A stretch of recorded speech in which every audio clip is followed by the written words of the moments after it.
All right, we're sitting here talking with Chris Kelty. Chris has been doing snow and ice management a long time, like I have. He's 40 plus years. I'm 40 plus years. And Chris came in today, actually pick a check up. He takes care of several accounts for us and for snow. And he was telling me about a location that he was doing for somebody else that they lost. And not him, but the guy that actually has the contract on it. And this was a pain in the ass place, wasn't it? Yeah, it was horrible. But anyways, hey, I'm Wayne with Profits Unlimited. Been a business coach for 35 years, since 1990, as well as my landscape business that I've got. But this was one of those places with a million islands in it, because we used to do it a long time ago. I was sharing with Chris a while back. It was that Humana over there on Preston Highway, Kyle. You may even remember it. Y'all don't see Kyle, but anyway, a lot of islands, a lot of sidewalks, overhangs, just handicap parking in weird areas. It needs to be and should be a priority one account, zero tolerance account, and it takes some time. I mean, it takes some skid steer work. It takes truck work. It's a little bit. It's one of those jobs that if you looked only at the square footage, it wouldn't be that crazy, but Right. It's the level of difficulty of the job. And so, anyways, I'll let Chris tell the story on why the current contract holder lost the work. Well, this was a last minute deal. We didn't have them as a customer at the start of the season. I think someone got wind that we were going to get a 10-inch snow, and they didn't want to do it. And So they called one guy that I work with that contracts, and he says, Christian, is there any way you can fit this in your schedule? Because they just called me, and they're a bigger customer of mine for lawn and other work, and I don't want to let them down. And I said, yeah, we can do it. So I rolled by and looked at it. And as soon as I did, I called him back. I said, this place is going to be horrible to do. It's got narrow little islands scattered throughout all the parking. It's open 24/7. It's immediate care. You got ambulances coming in, people, injured coming in. It's a money maker is what it's going to be for a contractor. Yeah. There's got 5 doctors in the building. I mean, you'd think, rent wouldn't be a problem for them. And plus, it's one of the type of places, if you get a big snow, you got to stack it. Because it takes up, you can't take up the parking spaces because they need got to be one dealt with. Yeah, and so we ended up unfortunately with a 10-inch snow. We went out there and we charged our tonnage price. We charged our hourly, plus it was a plus hourly because it went above 5 inches because of the amount of snow. Yeah, we kept plowing it. So when they have a stroke? Oh, so they got their bill and they said this is our budget for the whole year. And unfortunately, I think in snow That's how much snow we get in here normally. Well, I think the problem with companies that do snow budgets, and I've had this with neighborhood associations, is they budget what they think they're going to need, and then what happens is they don't keep the budget. So when their year ends and snow didn't happen, they think that's their money to put in landscaping or road improvements or whatever it might be else. And then what they have to do is roll it over. That way they're ready for the 12 or 14 inch or something weird that might come up, or maybe multiple events. We've had multiple, like this year. Yeah, we had 3 events in 1 week. Yeah. What are you going to do about that? And so what they did is I think they took all that money, dumped it into something else, and next thing you know, this 10-inch snow hits, and it was an all-day snow. The sad part is it started early in the morning. Yeah. We gathered 2 to 3 inches, and it just kept adding inches all day long. And so it was rough to do. And so I spent like 7 hours at this one location because it just kept piling up on where I was already cleaning. And then, unfortunately, the city came. They were late, as usual. They didn't have this lot as clean. Their Stroh Road's as clean as I had this lot. Then they were putting all their slush in the entranceway. Then they were complaining that they couldn't get in their own entranceway because there was 2 foot of drift snow from the plow. So I had to go out with a skid steer, pick this snow up physically with a bucket, and take it and put it somewhere else off site. So we get through this whole thing, and they got a pretty hefty bill. And they stroked out about it. So then the last 3 events we had, I said, I'm not doing anything for you till you pay your bill. Which they still haven't paid their bill, as a matter of fact. And we're going on March, and this was a January 13th event. So, of course, I'm out the money. I'm out the time, the labor, the materials, the people. Yeah. And they haven't paid their bill. Well, then they got somebody else to come do these last 2 or 3 little events. Well, they made a phone call in and said, they were only charging $250 a ton for salt, and you were 3 times that, and we paid $200 a ton to buy it. Yeah, you guys know. I mean, how are you making $50 a ton on putting a ton in a truck and taking it anywhere and applying it. and applying it Yeah. and having your driver and your machine. And that's another thing. Just like, in all honesty, with snow, and Wayne will tell you this too, we spend almost more hours cleaning, fixing, repairing, straightening equipment after a snow than we ever did in the whole event. Yeah. I can have a 2-day event. It'll take me 4 days to get my stuff with a full crew back to running condition. I talked to a guy yesterday about that salt before I even knew we were going to have this conversation. You know, he says, I don't think I'm charging enough for salt. And this guy actually used a lot of bag material too. Yeah. And I says, you know, what are you charging? He told me, and he was underpriced in my opinion. And I said, how many times do you think you handle that salt? He said, well, we put it in the hopper and spread it. I said, no, man. I said, you get the salt and Take it off the you truck. got to take it off the truck, Store it. store it. Now you put it on the truck. Now you get in the truck, put it in the hopper. And then I said, you're handling that salt at least 4 times. He said, I've never thought of that. Yeah. Well, and, You know, and a bag material is and- going to run you about $360 a ton. And even these guys that are using bulk, in this case, it says, well, we'll do it for $250.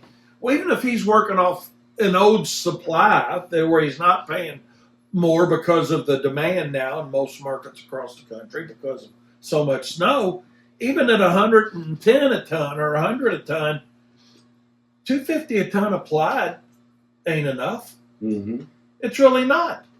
Right. You know, for the same reason, you get a truckload delivered to your shop, you got somebody's dealing with that and start pushing that back into your pile. Now you're going to load it. Now you're going to go spread it. And where's the value in And what you got they're a piece doing? of equipment to load it with. You just bought an expensive tractor to load your Yeah. salt with. Yeah. I mean, no one thinks about that $60,000 that you got to have to put a guy in to put the salt in the truck. So it's like never ending, and that's what they don't understand. I mean, it's like there's a process going on to get that salt in that truck. So I would say in a fair market, we probably have $380 to $400 a ton getting the salt in the truck. Yeah. By the time you buy the material, put the material, and that's not even like you where you put the magic in it and you make it more of a hot mix. That's Yeah. even more added expense to Right. the tonnage. I think what this guy did, once again, we go back to a hit a lick thing. He had a plow box. There's a company right down the street that sells it for $200 a ton from where this job site is. I think he thought, hell, I'm 6 blocks away Yeah, from it. 5 minutes from my 5 salt. minutes from my salt. So I'll just go down here and get $50 a load every time I bring it in and do what I got to do. Yeah, it's only taking me 10 minutes Yeah, to it's only spread taking it. me 10 minutes, you know, and I'm not coming from that same location. I'm coming from a different area. Yeah. And that's another thing. Depending on where you got to reload, that's another big thing. Stop giving your stuff away. Yeah, and That's the point. And the thing you know. is, snow should be it's a billable item, but it should not be an item that's not paid immediately.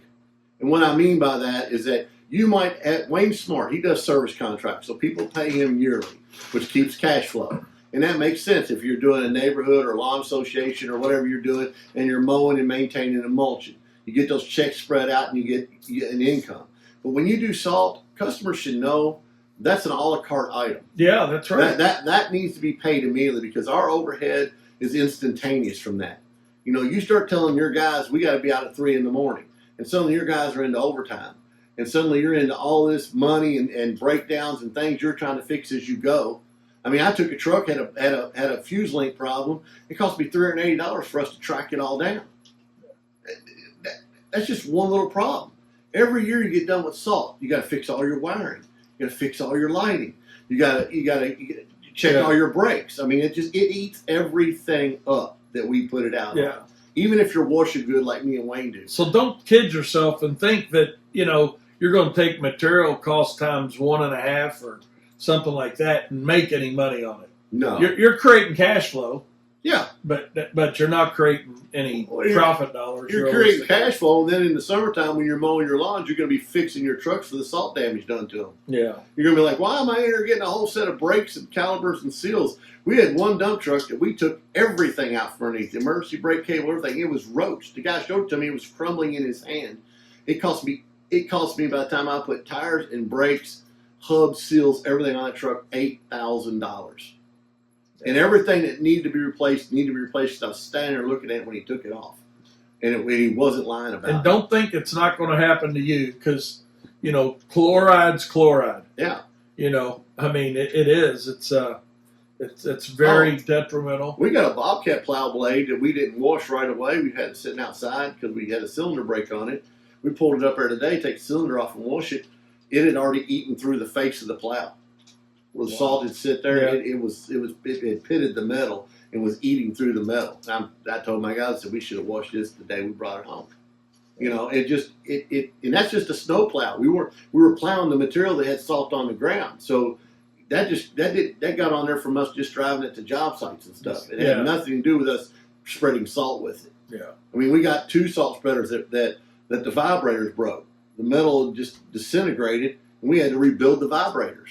You're sitting there just hanging loose because. So the whole point of this is don't forget about the expense that is associated with the application of the material. Now, I know there's safer materials out there. That's one of the things that we like with applying the Magic is because we use that additive, we can use less material, so we're exposing everything to less sodium chloride. But at the end of the day, it still is an issue on trucks, spreaders, augers, brakes, fill in the blank of whatever it comes in contact with. And that's part of the expense that when you're out there not charging enough for your material, like $200 a ton or $250 a ton, and you're paying, I'm doubling my material cost. Boys, you need to be doing a little better than that. And we're going to leave it at that. And Chris, thanks, man. You're I appreciate welcome. it. Anytime. We hope it keeps, we always hope guys keep doing those jobs. Right. Do as many of them as you can, because one of 2 things are going to happen. You're either going to wise up when you finally get the maintenance bill and charge more, or you're going to go out of business. It's only 2 ways to go. It's only 2 ways to go. So you either go up or you go out. Up or out. And, I almost went out, quite honestly. I did almost too. put myself out of business, not understanding the business side of my business. So if we can help you, let us know. We'll see you next time. And that wraps up today's episode. I've got something special for all you lawn and landscape professionals out there. If you're looking to take your business to the next level, you've got to check out the Profit Circle. It's an exclusive group coaching community tailor-made for people just like you, because I know how hard it is to do it on your own. Imagine having access to live and recorded webinars where industry experts share their secrets, or getting exclusive tips and advice through videos and blogs that you won't find anywhere else. Got questions? Get them answered in an interactive Q&A sessions offered by the Profit Circle. Plus, don't miss our monthly webinars packed with awesome content. Check out the link in the description to get started. Trust me, you don't want to miss this opportunity.